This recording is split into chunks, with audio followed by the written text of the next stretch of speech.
نحمده ونصلي على رسوله الكريم أما بعد فأعوذ بالله من الشيطان الرجيم بسم الله الرحمن الرحيم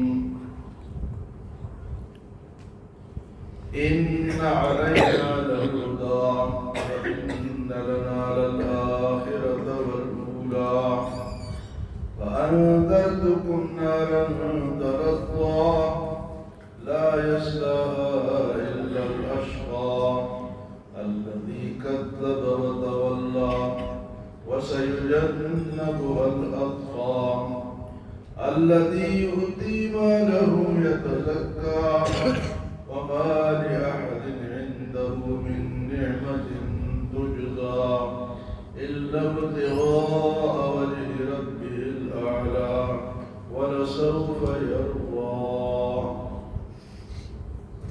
سورۃ اللیل میں فرمایا کہ رات اللہ نے بنائی اور روشن دن اللہ نے بنایا، نر اور مادہ اللہ پاک نے بنائے ہیں. ہر انسان کی کوشش مختلف ہے.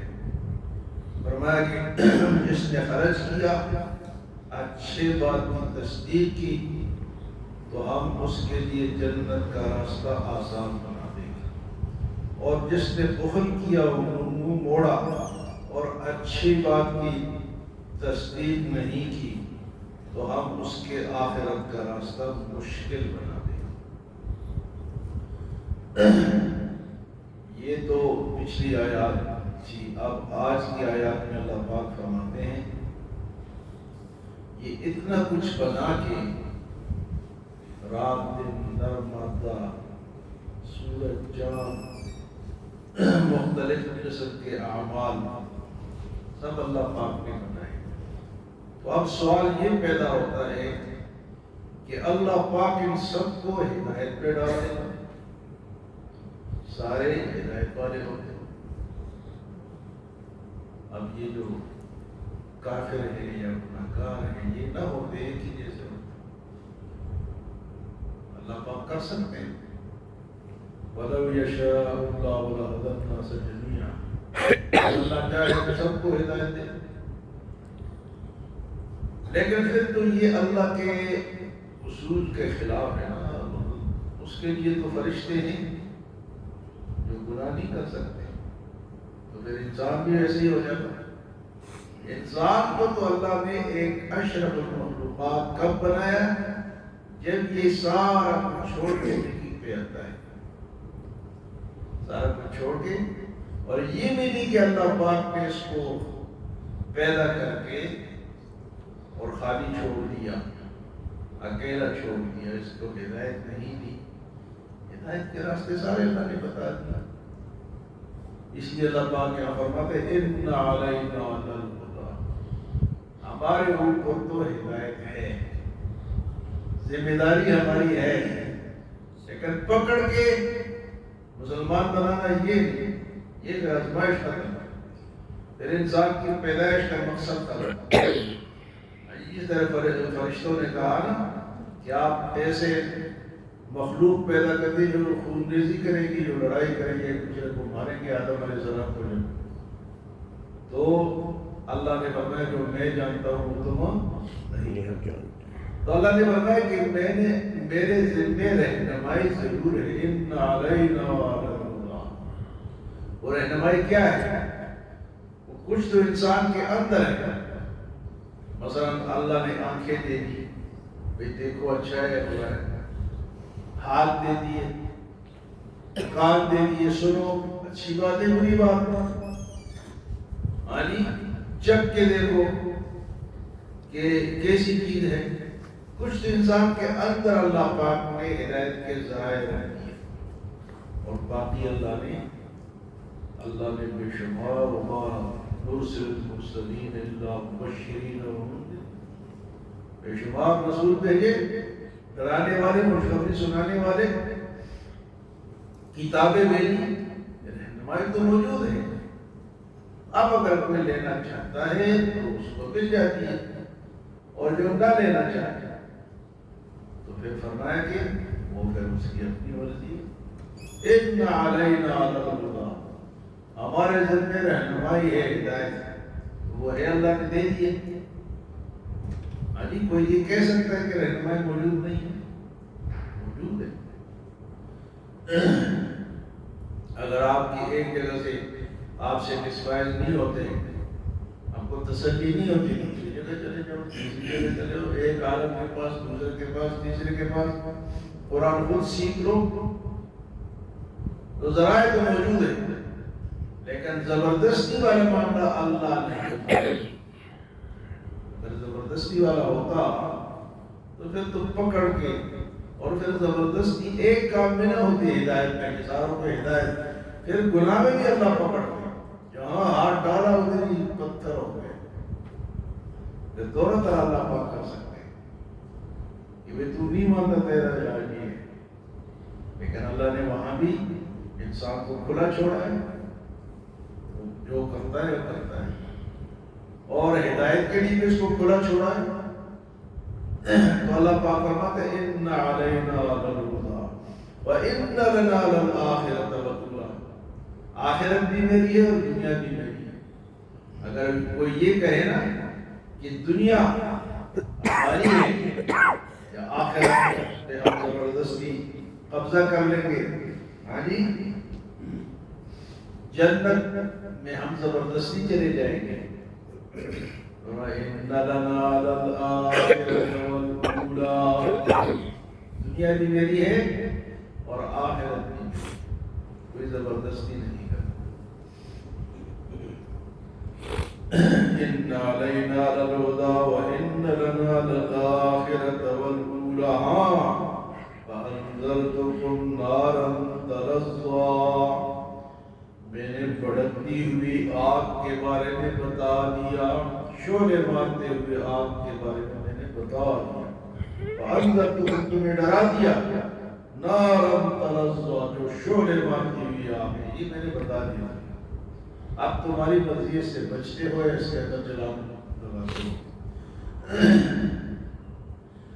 فرمائے فَأَنذَرْتُكُمْ نَارًا تَلَظَّىٰ، میں نے تمہیں ڈرا دیا اس آگ سے جو کہ شعلے مارتی ہے، لا يصلاها الا الاشقى، وہ آگ نہیں پہنچے گی مگر بدبخت کو۔ وہ آگ کس کو پہنچے گی، کس کو ملے گی، کون اس میں جائے گا، الا الاشقى، جو بدبخت ہوگا، اور وہ بدبخت کون ہے، الذی کذب وتولی، جس نے جھٹلایا اور منہ موڑا، یہ بدبخت ہے نا، چھوٹا بدبخت، بڑا بدبخت، درمیانہ بدبخت، مختلف بدبخت ہوتے ہیں۔ ایک فرمایا کہ ایک بدبخت وہ ہے کہ جس کو نہ گھر اچھا ملا، نہ بیوی اچھی ملی، نہ سواری اچھی ملی، ایک بدبخت وہ ہے۔ چھوٹا بدبخت ہے جب وہ گناہ کرتا ہے، تو جب وہ نیکی کرتا ہے، توبہ کرتا ہے تو معاف ہو جاتا ہے، اور جو بڑا بدبخت ہے، جو شرک کرتا ہے، جو بدعت کرتا ہے، جو انکار کرتا ہے، جو کفر کرتا ہے، وہ پکڑا جاتا ہے، وہ پھر توبہ سے، پکی توبہ کے بغیر وہ قبول نہیں ہے۔ فرمایا کہ شعلے مارتے ہوئے آگ کے بارے میں نے تمہیں بتا دیا، اور وہ آگ کن کو پہنچے گی، لا يصلاها الا الاشقى، وہ بدبخت کو وہ آگ پہنچے گی۔ بدبخت کون ہے، الذی کذب وتولی، وہ جس نے جھٹلایا اور منہ موڑا۔ جب بھی اسلام کی بات آئی، دین کی بات آئی، اللہ کی بات ہے، اس نے منہ موڑ لیا، اس نے اس کو لیے ہی، تو یہ بدبخت ہے۔ اور بدبخت کے مقابلے میں وَسَيُجَنَّبُهَا الْأَتْقَى، اور متقی کو تو میں نے بچا دیا، یعنی تقوی والے کو میں نے بچا دیا۔ وَسَيُجَنَّبُهَا الْأَتْقَى، اور وہ کون ہے، وہ متقی کون ہے، الَّذِي يُؤْتِي مَالَهُ يَتَزَكَّىٰ، وہ اپنا مال اللہ کے راستے میں اس لیے خرچ کرتا ہے تاکہ پاک صاف ہو جائے، یہ تزکیہ مل جائے، اللہ کی رضا کے لیے، اللہ کی رضا کے لیے، اللہ کی رضا کے لیے۔ وہ متقی ہے اور وہ نیک بخت ہے۔ الذی یؤتی مالہ یتزکا، وہ جو اپنے مال کو اللہ کے راستے میں خرچ کرتا ہے تاکہ مجھے پاکی حاصل ہو، یہ میں نے دے دیے تاکہ مجھے اجر ملے۔ میں نے مسجد بنا دی، چلو میں دنیا سے چلا گیا، مسجد تو رہے۔ تو یہ ہے وہ نیک بخت انسان جو کہ اللہ کے لیے اپنا مال خرچ کرتا ہے۔ اور اس کے بعد فرمایا وَمَا لِأَحَدٍ عِنْدَهُ مِن نِعْمَةٍ تُجْزَى، اور وہ جو مال خرچ کرتا ہے اس لیے نہیں کرتے کہ اس کے اوپر کسی کا احسان ہے، احسان کسی کا نہیں ہے، اللہ کی رضا کے لیے۔ ایک تو ہوتا ہے نا کسی کا قرضہ ہو یا کسی کا دباؤ ہو یا زبردستی اس سے مال لیا جائے، نہیں، فرمایا وَمَا لِأَحَدٍ عِنْدَهُ مِن نِعْمَةٍ تُجْزَى، اس کے پاس کسی کا احسان اس کے اوپر نہیں ہے، پھر وہ مال کیوں خرچ کرتا ہے؟ إِلَّا ابْتِغَاءَ وَجْهِ رَبِّهِ الْأَعْلَى، تاکہ وہ اپنے اعلیٰ اور برتر رب کی رضا حاصل کرے۔ إِلَّا ابْتِغَاءَ وَجْهِ رَبِّهِ الْأَعْلَى، اور اللہ فرماتے ہیں جو ایسا شخص ہوگا وَلَسَوْفَ يَرْضَىٰ، تو عن قریب اللہ اس کو راضی کریں گے۔ حضرت ابوبکر صدیق رضی اللہ تعالیٰ عنہ اپنا مال اور اپنی جان ہر وقت حضور صلی اللہ علیہ وسلم نے فرمایا کہ میرے اوپر کسی نے مال خرچ کیا یا مجھے کچھ مال کسی نے دیا یا میرے اوپر کسی نے احسان کیا، میں نے سب کا بدلہ چکا دیا سوائے ابوبکر کے کہ اس کا بدلہ میں دنیا میں نہیں چکا سکا، اس کا بدلہ آخرت میں اللہ دے گا۔ إِلَّا ابْتِغَاءَ وَجْهِ رَبِّهِ الْأَعْلَى وَلَسَوْفَ يَرْضَىٰ۔ ابوبکر صدیق رضی اللہ تعالیٰ عنہ ایک صحابی ہے جن کی 4 پشتیں وہ صحابی، 4 پشتیں، ان کے والد بہت بعد میں مسلمان ہوئے، ابو قحافہ رضی اللہ تعالیٰ۔ وہ جب حضرت ابوبکر صدیق کسی غلام کو آزاد کرتے تھے نا، غلام جس طرح کل میں نے بتایا کہ حضرت بلال کو آزاد کیا،